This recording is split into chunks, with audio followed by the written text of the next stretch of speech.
What's the most awkward question you've ever been asked? I was working in a call center doing tech support for a cable company. I fixed a lady's cable and she was so happy she asked me if I wanted to marry her daughter. I politely declined. I've always wondered what if, though.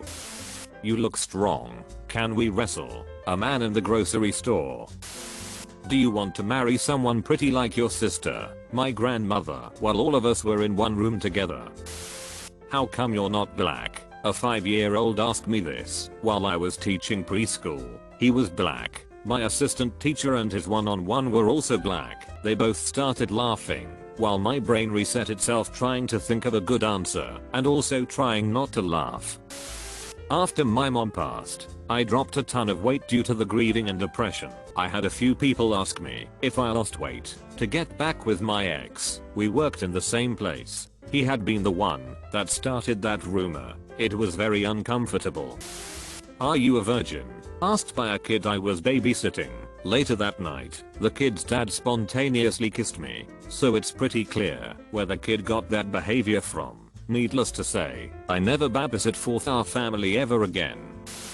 When I was about 13, my mom and I were watching a parrot demonstration in front of a rainforest cafe. Another woman watching turned to me and said, "May I?" Immediately, with no further explanation, she took a strand of my long hair and held it out to the bird, who bit it. I was just standing there with my hair in a bird's mouth. We didn't know what to do. One of the weirder things that's happened to me. I have white shoulders and large breasts, and a guy sitting next to me on a flight, after he had a couple drinks, asked, "Homegrown or silicone?" I told him I carried extra sanitary napkins in my bra in case I got my period. Not a question per SE, but a bartender once refused to serve me at a wedding because he assumed I was pregnant. I was wearing an Empire waist dress. I was not pregnant. It was the most mortifying and insanely awkward experience I have ever been a part of in my entire life. Kinda awkward, also kinda creepy. When my niece was young, we were talking one day and she agreed me how old I was. I was 18 at the time, so I told her that. She replies with, "Wow, you're old. You're going to die soon. Can I have your car?" I had no idea how to answer that one. A fella started working for my old company, and first day, within 10 minutes of meeting him, he asks, "What's the worst thing that's ever happened to you?" Had no idea what to do with that one. Apparently his wife died in his arms, which sucks. Don't get me wrong, but I don't know, maybe don't lead with that. I might have gone on a date with him. FR though. First date after meeting online and texting for a bit. Within the first few minutes he tells me that his wife was also a nurse. I'm an RN.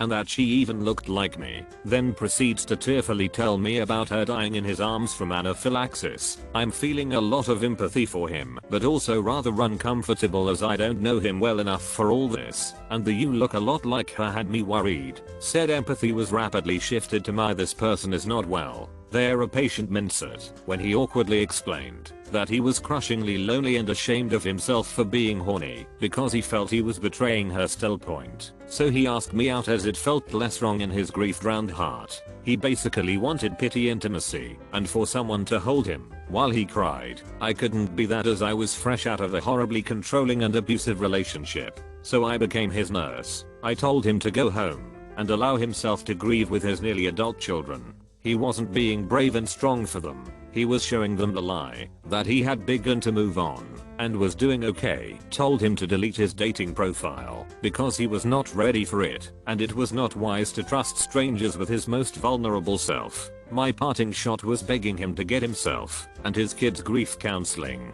Can you imagine what could have happened to his life if the wrong kind of person was on that date with him? I think in his grief, he forgot that VIPs hide behind a lot of pretty faces. My husband is 6'11", and I was meeting one of his coworkers for the very first time. I told the coworker it was nice to meet him, and the very first question that came out of his mouth was, "How hung is your husband? Is he really big?" If that wasn't enough, he tried to get me to tell him by measuring the length of his thigh and moving his hands together or apart for comparison.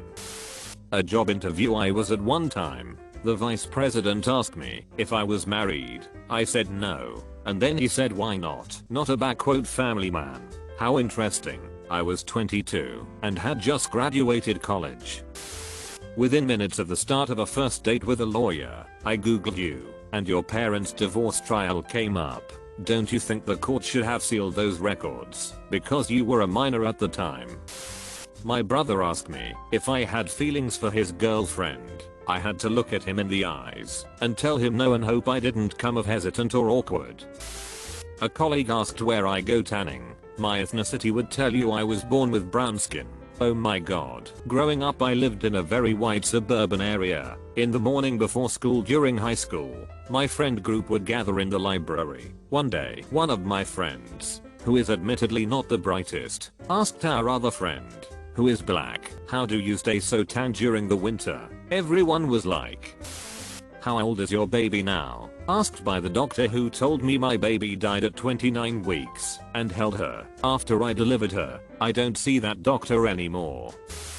People asking about my non-existent love life. I try to just avoid those lines of questioning. If people ask me questions like that, then I give them a graphic description of some kink or another. They don't ask again. Similar vein, my mum kept asking when I'm gonna give her grandkids. So I started answering that I already have kids, but I'm not legally allowed to see them.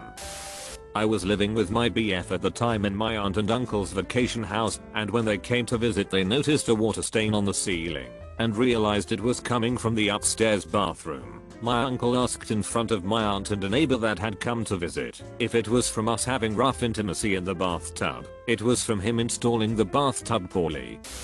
Are you sure you're actually a woman and not trans? This was asked by a friend of mine who was both very awkward and trans himself. So no offense was taken, but it was awkward. Though I still think my coworker coming up to me and saying I can always smell when women menstruate, but I've never smelled you menstruate. Are you infertile? Was actually much more awkward. Also, I somehow have the kind of personality where people feel comfortable enough to say the weirdest shit to me. I've got tons of examples of this kind of stuff. Was at a wedding for one of my wife's cousins right after my wife and I got married. Can't remember the exact circumstances, but someone with a kid walked up and after they left my wife's strange aunt said, "Doesn't that just ignite your paternal urges?" No ma'am, it certainly does not. Can I smell your feet? Asked by an elderly Japanese man in a subway station at 7 AM on a Tuesday. He went on to offer me money after I initially declined. So did you do it for the money? I had not slept or showered because I was at a rave for 2 days, and when I told him that to try to deter him further, he almost had a mini orgasm. I told him I had to go to work, which was true, but that I could meet up with him later hoping to get out of the awkward conversation. He offered to pay me money to skip work and go to his place. Swore he wasn't gay. I was thinking you think seeming gay is the strange part of this conversation. And that's when it started feeling like serial killer vibes. I was young, in shape and a capable fighter, but if something went wrong and I got killed, how would my friends and family feel when they found out I died selling my stinky feet to a stranger in a subway station? Lol. He was very insistent on sampling the product there and there was oddly few people at this station, so I gave him a quick whiff, gave him a fake phone number, and left for work never to see him again.